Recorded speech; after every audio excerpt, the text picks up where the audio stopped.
Firman Kudus, kebangunan pagi, Kristus yang al-muhid seperti yang diwahyukan dalam Injil Matius. Minggu keempat, Kristus sebagai pusat dari Allah Tritunggal yang telah melalui proses hari ke-6. Dasar Alkitab dan beda kitab Wahyu pasal 22 ayat 17 dan pasal 7 ayat 17. Saudara yang terkasih, hari ke-6 ini kita melihat dalam kitab Wahyu, kita memiliki wahyu yang rampung dari Trinitas Ilahi bagi penyaluran ilahi. Wahyu pasal 22 ayat 1-2 mengatakan, lalu ia menunjukkan kepadaku sungai air kehidupan yang jernih bagaikan kristal dan mengalir keluar dari tata Allah dan tata anak domba itu. Di tengah-tengah jalan kota itu, yaitu di seberang menyeberang sungai itu, ada pohon-pohon kehidupan yang berbuah 12 kali tiap-tiap bulan sekali. Dan daun pohon-pohon itu dipakai untuk menyembuhkan bangsa-bangsa.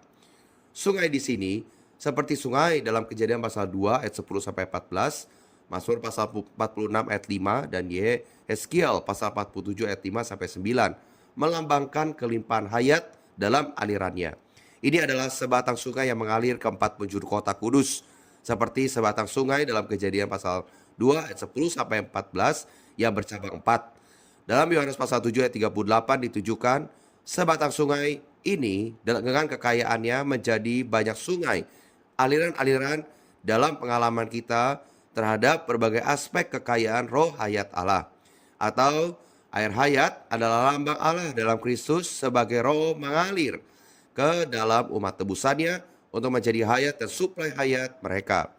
Air hayat ini dilambangkan oleh air yang keluar dari batu karang yang terbelah.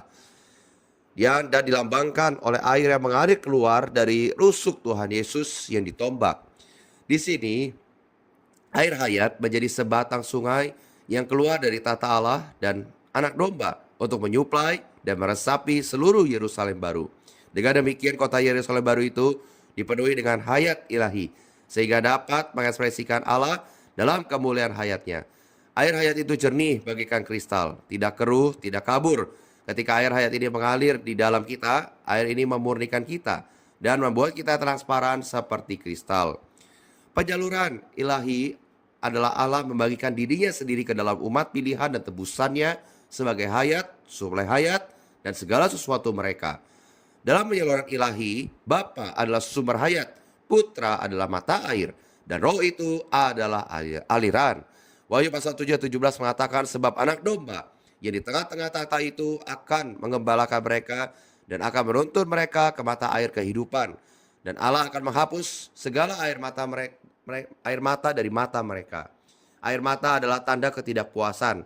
Air hayat adalah untuk memuaskan mereka, karena anak domba akan menyuplai mereka dengan air hayat supaya mereka puas, maka mereka tidak akan mencucurkan air mata ketidakpuasan. Air hayat akan disuplaikan dan air mata akan dihapus.